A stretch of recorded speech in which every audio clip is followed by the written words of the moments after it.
السلام علیکم دوستو، لاکھوں کروڑوں درود حضور نبی کریم صلی اللہ علیہ وسلم پر کہ جن کے صدقے ہمیں ایمان ملا۔ ارشاد نبوی ہے، حضور نبی کریم صلی اللہ علیہ وسلم نے ارشاد فرمایا کہ اللہ رب العزت فرماتا ہے کہ ہر نیک عمل انسان کے اپنے لیے ہے مگر روزہ خاص میرے لیے ہے۔ نعمتوں میں سب سے بڑی نعمت اپنے گناہ کا احساس ہو جانا ہے، اور یہ احساس اللہ رب العزت کی طرف سے ایک اشارہ ہے کہ اللہ کا رحم ابھی بھی آپ کا منتظر ہے، اور ایسی حالت میں آپ کو اپنے رب کی طرف بھاگ کر نہیں بلکہ اڑ کر جانا چاہیے۔ وہی ہے جو توبہ کی طرف آپ کی رہنمائی فرماتا ہے۔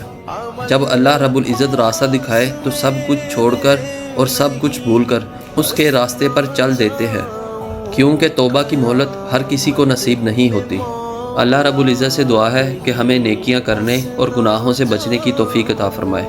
تو دوستو، اگر آپ کو ہماری ویڈیو اچھی لگے تو اپنے دوستوں کے ساتھ شیئر ضرور کیجیے گا۔